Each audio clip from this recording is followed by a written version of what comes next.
رہے سلامت سنی دعوت اسلام میرے خواجہ رہے سلامت الحمد للہ رب العالمین والصلاة والسلام علی سید الانبیاء والمرسلین وعلی آلہ واصحابہ اجمعین اما بعد اعوذ باللہ من الشیطان الرجیم بسم اللہ الرحمن الرحیم قال النبی صلی اللہ علیہ وسلم من احیا سنتی فقد احبنی ومن احبنی کان معی فی الجنہ صدق رسول النبی الکریم بآواز بلند پڑھے الصلاۃ والسلام علیک یا رسول اللہ الصلاۃ والسلام علیک یا حبیب اللہ الصلاۃ والسلام علیک یا نبی اللہ وعلى آلك وأصحابك يا نور الله صلى الله تعالى عليك وسلم طریقہ مصطفیٰ کو چھوڑنا ہے وجہ بربادی اسی سے قوم دنیا میں ہوئی ہے بے اختیار اپنی ہمیں کرنی ہے شہنشاہ بطحا کی رضا جوئی وہ اپنی ہو گئے تو رحمت پروردگار اپنی دوستان محترم حضرت مولانا مبارک صاحب قبلہ صابری نہایت بہترین انداز میں ہماری زندگی کی ضروری مسائل سکھا رہے تھے اللہ تبارک و تعالی ان کے علم میں مزید برکت عطا فرمائے دوستان محترم جو کچھ حالات چل رہے ہیں اس کے اعتبار سے کچھ اصلاحی باتیں میں آپ کی خدمت میں عرض کرنا چاہتا ہوں ہمارے آقا حضور سید المرسلین صلی اللہ تعالی علیہ وآلہ وسلم نے ارشاد فرمایا من احیا سنتی فقد احبنی جس نے میری سنت کو زندہ کیا حقیقت میں اس نے مجھ سے پیار کیا وَمَنْ أَحَبَّنِي كَانَ مَعِيَ فِي الْجَنَّةِ اور جو میری سنت پر عمل کے ذریعہ مجھ سے پیار کرتا ہے ایسا پیار اسے جنت میں میرے ساتھ رکھے گا یعنی ایک تو ہے وہ پیار کہ جو زبان سے صرف دعویٰ کیا جاتا ہے نہ چہرے پر سنت رسول نہ زندگی کے کسی اور معاملے میں آقا علیہ السلام کی سنت پر عمل کا اثر تو ایک وہ ہے جو صرف زبانی دعویٰ ہے اور دوسری طرف وہ محبت ہے جسے ہمارے نبی علیہ السلام فرماتے ہیں کہ اس نے میری سنت پر عمل کر کے مجھ سے پیار کیا تو اب یہ سرکار فرماتے فقد احبنی میری سنت پر عمل کر کے جس نے مجھے پیار کیا حقیقت میں اس نے مجھ سے پیار کیا بلکہ یہ سنت پر عمل کر کے جو پیار کرتا ہے سرکار فرماتے کان معی فی الجنہ ایسا پیار کرنے والا جنت میں میرے ساتھ رہے گا ہمارے آقا علیہ السلام نے ایک مقام پر یہ بھی ارشاد فرمایا من احیا سنتی عند فساد امتی فلہ اجر مئۃ شہید اللہ کے رسول علیہ السلام کے اس ارشاد کا ترجمہ یہ ہے کہ جب امت میں بگاڑ پیدا ہو جائے جب لوگ دین پر عمل کرنے سے دور جا رہے ہیں جب لوگ دین کے حوالے سے ایک اکتاہٹ اور دوری اور بیزاری محسوس کر رہے ہوں ایسے زمانے میں جو میری سنت کو زندہ کرے گا اللہ تبارک و تعالی اسے 100 شہیدوں کا ثواب عطا فرمائے گا تو دوستان محترم ہم اپنے ارد گرد کے ماحول کا جائزہ لیں شادیاں ہو رہی ہوں یا منگنیاں ہو رہی ہوں گود بھرائی کی رسم ہو یا اس کے علاوہ سونے جاگنے کے، پہننے کے، کھانے کے، ہماری زندگی میں صبح سے شام تک جتنے طریقے ہم اپناتے ہیں، آخر ان طریقوں میں ہم نے کون سا کام اپنے محبوب علیہ السلام کی سنت اور ان کے طریقے کے مطابق کیا؟ ایک چیز تو یہ ہے کہ ہمیں کھانا پینا ضروری ہے، سونا ضروری ہے، ہمارے لیے بہت ساری چیزیں جو ہم کرتے ہیں اس کے بغیر ہمارا چھٹکارا ہی نہیں، وہ ہمیں کرنا ہی پڑتا ہے۔ تو کیوں ایسا نہ ہو کہ وہ کام جو ہمارے لیے کرنا ضروری ہی ہے، اب وہ کام ہم اپنے محبوب کے بتائے ہوئے طریقے کے مطابق کریں، تو کھانے کی بھوک بھی مٹ جائے گی اور اپنے محبوب کی سنت پر عمل بھی ہو جائے گا۔ انسان کو سونے کی ضرورت ہے، وہ سوئے گا نہیں تو اس کی طبیعت میں بے چینی پیدا ہوگی، تو کیوں نہ وہ طریقہ اپنائے جو محبوب علیہ السلام نے عطا فرمایا ہے۔ اسی طریقے سے ہم زندگی کے تمام معاملات میں جہاں ہم نماز کے اندر یہ سوچتے ہیں کہ نماز میں ہم سے سنت نہ چھوٹ جائے، ثنا نہ چھوٹ جائے، اخیر میں دعائے معصورہ دعائے ابراہیم نہ چھوٹ جائے، رکوع میں اگر کوئی جلد امام اٹھ جاتا ہے تو کبھی کبھی بندہ سوچتا ہے کہ 3 مرتبہ بھی ہمیں نہیں پڑھنے دیتے تسبیح، سجدے میں کبھی امام نے جلد سر اٹھا لیا تو یہ 3 مرتبہ بھی ہمیں تسبیح نہیں پڑھنے دیتے۔ تو جہاں نماز میں ان سنتوں کا ہم لحاظ رکھتے ہیں اور ضرور رکھنا چاہیے، وہیں پر ہمیں نماز کے باہر اپنی باقی زندگی میں بھی اپنے محبوب کی سنتوں کا لحاظ ضرور رکھنا چاہیے، اور اس میں بھلا ہمارا ہی ہے، کیونکہ ہر انسان یہ چاہتا ہے کہ میں ایک کامیاب لائف گزاروں، میں ایک اچھی زندگی گزاروں۔ اچھی زندگی گزارنے کا اس سے بہتر طریقہ کوئی ہے ہی نہیں جو ہمارے نبی نے عطا فرمایا۔ بہترین طریقہ لائف کو بہترین ایسی بہتر بنانے کا کہ تم جیو تو بھی بہتر، دنیا سے جاؤ تو بھی بہتر، ایسی بہتری بڑا اور کہاں مل سکتی؟ وہ ہمارے نبی صلی اللہ علیہ وسلم کے سنت طریقے میں موجود ہے۔ تو اس لیے ہم پر لازم ہے کہ ہم اپنے آقا حضور سید المرسلین صلی اللہ تعالی علیہ وآلہ وسلم کی سنتوں پر عمل کریں، اور یاد رکھنا سنتوں پر عمل کے صدقے میں کیا کچھ نہیں ملتا۔ امام ذہبی کا نام علماء اچھی طرح جانتے ہیں، امام ابو عبداللہ شمس الدین محمد بن احمد ذہبی علیہ الرحمہ، ان کے بارے میں سیدنا علی بن حسین بن جدہ اکبری علیہ الرحمہ فرماتے ہیں کہ حضرت سیدنا ہبت اللہ قبری علیہ الرحمہ نے حضرت امام ذہبی کو خواب میں دیکھا ان کے انتقال کے بعد، اور خواب میں دیکھ کر کے پوچھا ما فعل اللہ بک، ذہبی اللہ تعالیٰ نے آپ کے ساتھ کیا معاملہ فرمایا؟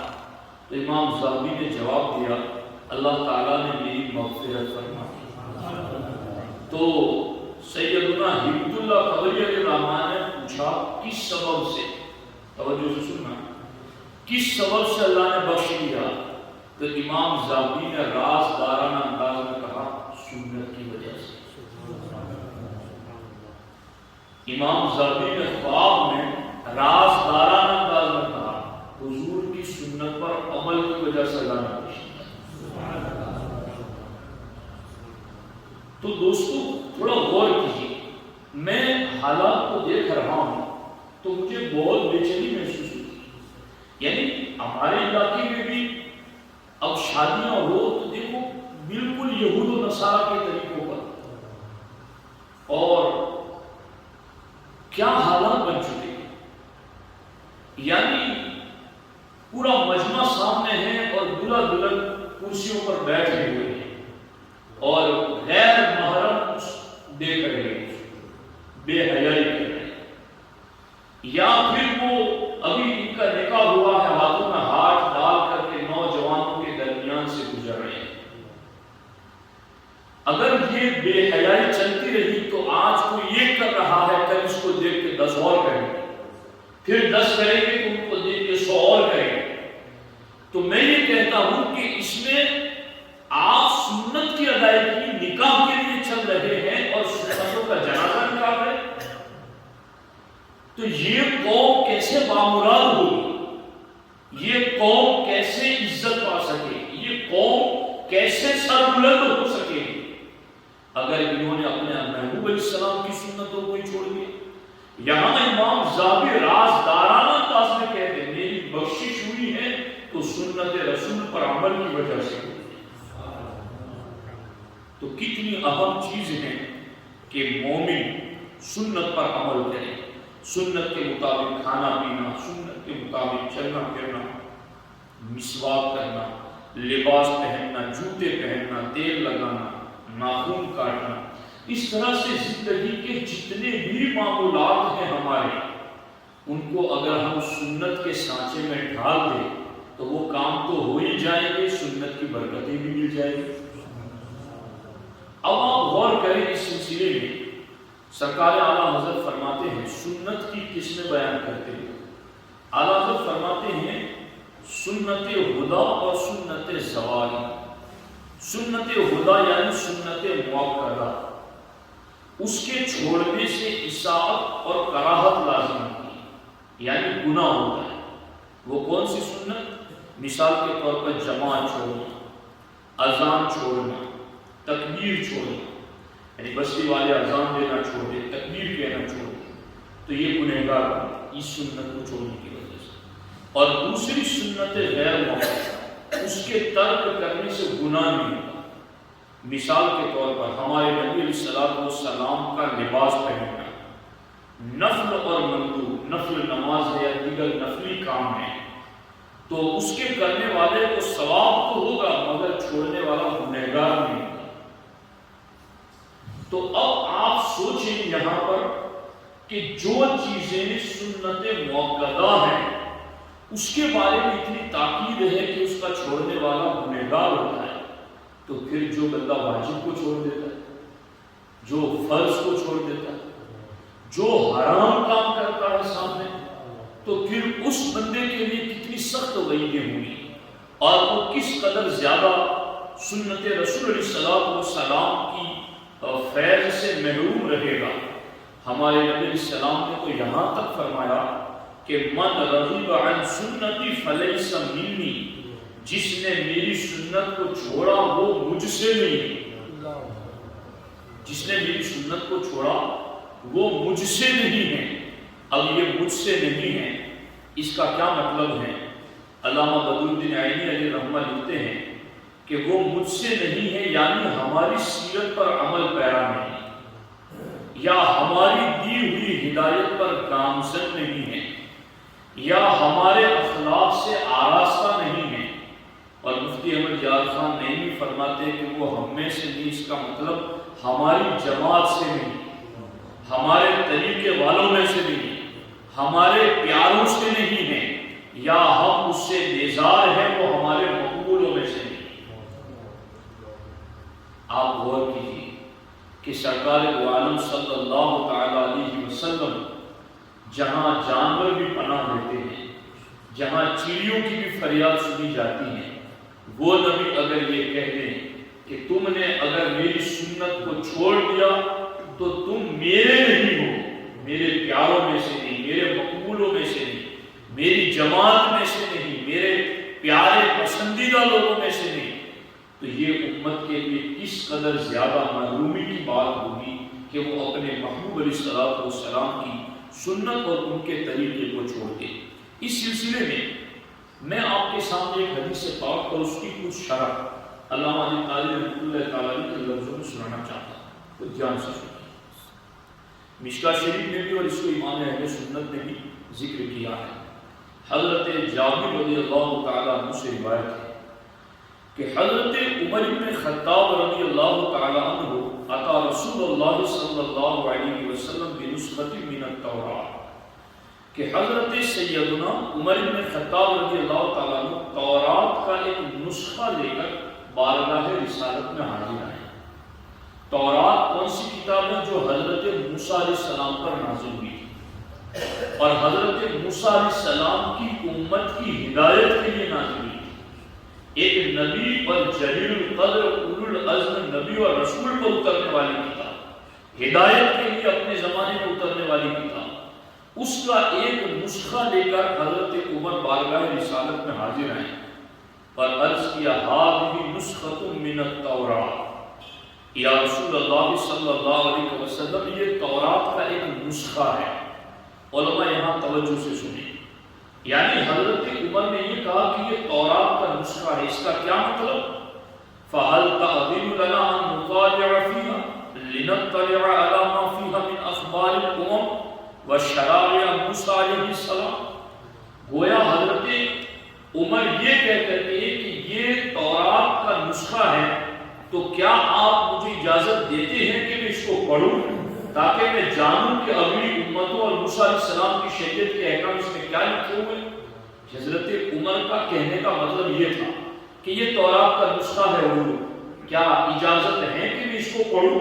اور جانوں کہ اس میں کیا لکھا ہے اگلی امتوں کی احوال؟ فَسَقَطَ مِن کَمَالِ عِلْمِهِ وَغَایَةِ لَیْلِهِ وَرَحْمَتِهِ، اللہ کے رسول علیہ السلام اپنی علم، بردباری اور رحمت کی وجہ سے خاموش رہے۔ تو حضرت عمر فاروق اعظم رضی اللہ تعالی عنہ نے اس نسخے کو پڑھنا شروع کر دیا، کیا سمجھتے ہوئے؟ ظنًا ان السکوت علامۃ الرضا،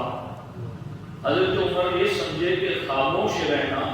یہ رضامندی کی علامت ہے، تو یہ سکوت ہر جگہ رضامندی کی علامت نہیں بنتا جی۔ وہ کنواری لڑکی با حیا، اس کے پاس اگر نکاح کی اجازت لینے جائے اور وہ نکاح کی اجازت کے وقت خاموش رہے اپنی حیا کی وجہ سے، تو وہاں خاموشی اجازت کی علامت مانی جاتی ہے۔ حضرت عمر فاروق اعظم رضی اللہ تعالی عنہ نے اس مقام پر حضرت ملا علی قاری رحمۃ اللہ علیہ فرماتے ہیں ظنًا ان السکوت علامۃ الرضا، حضرت عمر نے یہ سمجھا کہ سرکار خاموش رہے تو میرے لیے اجازت مل گئی، اس لیے حضرت عمر نے فجعل یقرأ اس تورات کو پڑھنا شروع کر دیا۔ ووجه رسول اللہ صلی اللہ علیہ وسلم یتغیر ای من اثر الغضب، تو سرکار کے چہرے پر ناراضگی کے آثار ظاہر ہوئے۔ حضرت صدیق اکبر نے کہا سکلت السواقی، اے عمر تجھ پر رونے والیاں روئے، اور یہ ایک ایسا لفظ ہے جو اس کے حقیقی معنی میں مراد نہیں لیا جاتا، غیر قاصدین به حقیقتا ذالک، علامہ علی قاری فرماتے ہیں اس سے حقیقی معنی مراد نہیں ہے، یعنی اس کا حقیقی مطلب یہ بنتا ہے کہ تم مر جاؤ، کیا اس کا حقیقی معنی یہ بسکلت کا سواقین، رونے والیاں روئے، من الامہات والبنات والاخوات، یعنی تمہاری مائیں، تمہاری بہنیں، تمہاری بیٹیاں تم پر روئے، کیا مطلب تم مر جاؤ، لیکن اصلہ دعاء للمیت، اصل میں یہ کسی کے مر جانے کی دعا کرنا، لیکن العرب تستعمله فی محاوراتهم غیر قاصدین به حقیقتا، لیکن عرب کے لوگ اس کو حقیقی معنی میں محاورے کے طور پر نہیں بولتے تھے بلکہ ایک ناراضگی کے جملے کے طور پر بولتے تھے۔ تو حضرت صدیق اکبر نے دیکھا کہ حضور کے چہرے کے رنگ بدل رہے ہیں اور ادھر عمر تورات پڑھ رہے ہیں، تو حضرت فاروق اعظم سے کہا ما ترى ما بوجه رسول اللہ صلی اللہ علیہ وسلم، اے عمر تم تورات کو پڑھ رہے ہو، محبوب علیہ السلام کا چہرہ نہیں دیکھ رہے ہو، سرکار ناراض ہو رہے ہیں؟ تو حضرت عمر نے اللہ کے رسول علیہ السلام کے چہرے کی طرف دیکھا، فقال اور کہا اعوذ باللہ من غضب اللہ و غضب رسولہ، میں اللہ کے غضب سے اور اللہ کے رسول کے غضب سے اللہ کی پناہ چاہتا ہوں۔ اور اس کے بعد حضرت عمر نے کہا رضینا باللہ ربا وبالاسلام دینا وبمحمد صلی اللہ علیہ وسلم نبیا، اے اللہ کے رسول علیہ السلام میں تورات کا نسخہ پڑھ رہا ہوں آپ کے سامنے، اس کا مطلب یہ نہیں کہ میں نے قرآن چھوڑ دیا، اس کا مطلب یہ نہیں کہ میں اسلام سے راضی نہیں ہوں، حضور رضینا باللہ ربا، میں اللہ کے رب ہونے پر راضی ہوں، میں اسلام کے دین ہونے پر راضی ہوں، میں آپ کے نبی ہونے پر راضی ہوں۔ حضرت عمر نے یہ جملے کہے تو اب ہمارے نبی علیہ السلام نے فرمایا والذی نفس محمد بیدہ لو بدأ لکم موسیٰ فاتبعتموہ وترکتمونی لضللتم عن سواء السبیل۔ سرکار نے فرمایا اس رب کی قسم جس کے قبضۂ قدرت میں مجھ محمد صلی اللہ علیہ وآلہ وسلم کی جان ہے، لو بدأ لکم موسیٰ، اگر اس وقت موسیٰ بھی آ جائے، تم موسیٰ پر اترنے والی تورات پڑھ رہے ہو، اگر اس وقت موسیٰ بھی آ جائے وَتَرَكْتُمُونِي، اور تم مجھے چھوڑ دو، لَضَلَلْتُمْ عَنْ سَوَاءِ السَّبِيلِ، اور تم ان کی پیروی شروع کر دو تو تم سیدھے راستے سے بھٹک جاؤ۔ یعنی اب، اور سرکار نے آگے کیا کہا لو کانا حیًّا وَأَدْرَكَ النُّبُوَّةَ لَاتَّبَعَنِی، کہ اگر موسیٰ اس وقت دنیا میں زندہ ہوتے اور میری نبوت کا زمانہ پاتے تو وہ بھی میری پیروی کرتے، وہ بھی میری اطاعت اور فرما برداری کرتے۔ اب یہاں ملا علی قاری بڑی پیاری بات ہے، یہ جو سرکار نے فرمایا کہ اگر موسیٰ اس وقت دنیا میں ہوتے اور تم مجھے چھوڑ کر ان کی پیروی کرتے، حضرت ملا علی قاری فرماتے فَكَيْفَ مَعَ وُجُودِي وَعَدَمِ ظُهُورِ مُوسَىٰ، اگر موسیٰ ہوتے اور تم مجھے چھوڑ کر ان کی پیروی کرتے تو یہ ہوتا، تو اس وقت تو حال ہی کیا ہو جب میں موجود ہوں اور موسیٰ نہیں، یعنی موسیٰ ہو اور تم مجھے چھوڑ کر ان کی پیروی کرتے تو لَضَلَلْتُمْ عَنْ سَوَاءِ السَّبِيلِ، تو تم سیدھے راستے سے بھٹک جاؤ، تو اس وقت تو تمہارا حال ہی کیا ہوگا مع وجودی وعدم ظہور موسیٰ، کہ جس وقت موسیٰ تو ابھی زمین کے اوپر ہے ہی نہیں اور میں خود موجود ہوں۔ سمجھ آ رہی ہے کہ نہیں آ رہی؟ تو اگر موسیٰ ہو اور مجھے چھوڑ کر کے تم موسیٰ کی پیروی کرو تو اب تو موسیٰ ہے ہی نہیں زمین کے اوپر، تو تم اس وقت اگر مجھے چھوڑ کر ادھر چلے جاؤ، اللہ اکبر، تتبعون کتابہ المنسوخ وتترکون الاخذ منی، کہ تم ان کی منسوخ کتاب کی پیروی کرو اور میرا حکم چھوڑ دو تو تمہارا کیا حال ہو؟ سرکار نے فرمایا لَضَلَلْتُمْ عَنْ سَوَاءِ السَّبِيلِ، تو تم سیدھے راستے سے بھٹک جاؤ۔ اب مجھے ٹھنڈے دل سے بتاؤ کہ ایک طرف تورات ہے، ایک طرف موسیٰ علیہ السلام کی اطاعت و اتباع ہے، اور دوسری طرف کیا ہے؟ کیا یہ آج کل جتنا کلچر ڈیولپ ہو رہا ہے مسلمانوں میں، کیا یہ کوئی آسمانی کتابوں کے احکام؟ کیا یہ موسیٰ علیہ السلام کی پیروی کی بات؟ سرکار کو تورات اور موسیٰ علیہ السلام کے بارے میں کہہ ہے کہ اگر فَاتَّبَعْتُمُوهُ وَتَرَكْتُمُونِي لَضَلَلْتُمْ عَنْ سَوَاءِ السَّبِيلِ، کہ تم مجھے چھوڑ کر تورات کے پیچھے چلو، موسیٰ علیہ السلام کے پیچھے چلو تو تم سیدھے راستے پر نہیں رہو گے۔ تو پھر وہ لوگ سیدھے راستے پر کیسے ہیں جو فاحشہ لوگوں کے طریقے پر چلتے ہیں، جو بیکار لوگوں کے طریقے پر، جو کافر، غلول، مجوس، مشرکین، یہود و نصارہ کے طریقے پر چلتے ہیں، وہ کیسے ہدایت کریں؟ اس لیے ساتھی ایسا مطلب کیا ہے اس سلسلے میں کہ کچھ چیزیں ایسی ہوتی ہیں نا کہ جہاں ہمارا فرض ہوتا ہے کہ ہم بولیں، سمجھائیں، جہاں ہماری بات سنی جاتی ہے وہاں ہم کیوں نہ سنائیں، جہاں ہماری مانی جاتی ہے وہاں ہم کیوں نہ مانیں، یعنی جہاں ہماری کوئی سننے والا نہیں تو وہاں دل سے برا جائے، مگر جہاں ہماری سنی جا رہی، ہمارے کہنے پر اگر کھانے کی آئٹمیں شادی میں بدلی جا سکتی ہیں، جی دعوت نامے کے اندر نام بدلے جا سکتے ہیں ہمارے کہنے پر، تو ہمارے کہنے پر غلط رسمیں نہیں بدلی جا سکتی۔ سرکار اعلیٰ حضرت نے باضابطہ لکھا ہے، میں حوالوں کے ساتھ میرے سامنے ہے، کہ جہاں گانے باجے بجتے ہو مسلمان شادی کو اٹینڈ نہ کریں، نہ جائیں۔ اب تو لوگوں کو مطلب اب حال کیا ہے؟ اگر یہ بات ہم کہیں یار مولانا رشتہ داری کرنی پڑتی ہے، سرکار سے رشتہ کوئی دیکھنا ہی نہیں تمہیں، یہی رشتہ دار تمہیں قبر میں لے کر واپس آئے،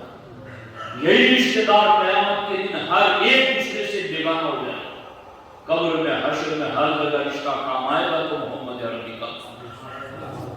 اسی رشتے سے وفا، ایک در کی وفا تھام لو اور مضبوطی سے اس در کی رسی مضبوطی سے پکڑ لو۔ پوری دنیا کو آپ راضی بھی نہ کر سکو گے، نہ آپ کے ذمہ ہے، ایک اللہ رسول کو راضی کرو، یہاں بھی کامیاب آخرت بھی کامیاب،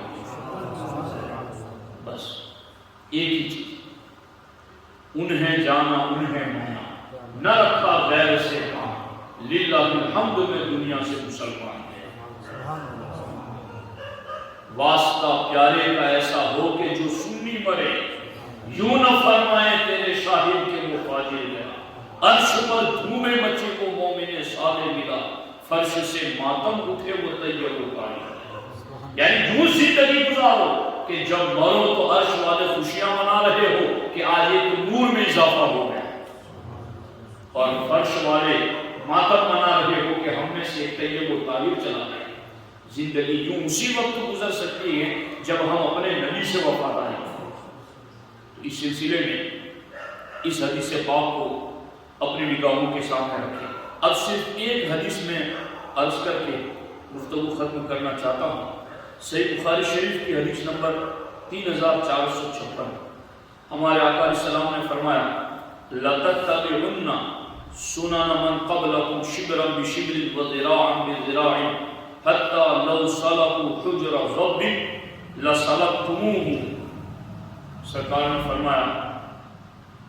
تم ضرور بھی ضرور پہلے لوگوں کے پیچھے چلو گے، وہ جہاں ایک بالش پہ چلے وہاں تم ایک بالش چلو گے، جہاں وہ ہاتھ بھر چلے تم وہاں ہاتھ بھر چلو گے۔ تو صحابہ کرام نے پوچھا الیہود والنصارى، حضور وہ پہلے لوگ جن کے طریقے پر آپ کی امت بھی چلنا شروع کر دے گی، کیا وہ یہود و نصارہ ہیں کہ ان کے طریقے پر آپ کی امت چلنا شروع کر دے گی؟ سرکار نے فرمایا فمن، تو اب ان کے علاوہ کون ہیں؟ یہی ہیں یہود و نصارہ جن کے طریقے پر میری امت بھی چلنا شروع کر دے گی۔ اور سرکار دو عالم صلی اللہ علیہ وسلم نے فرمایا کہ تم بالش ان کے پیچھے چلو، یعنی انہوں نے یوں چلا تو تم بھی یوں ہی چلو گے، انہوں نے یوں ہاتھ اٹھایا تو تم بھی یوں ہی ہاتھ اٹھاؤ گے۔ سرکار فرماتے تم اتنی ان کے پیچھے پیروی کرنے میں لگ جاؤ گے، اللہ اکبر، کہ لو سلکوا حجر ضب لسلکتموہ،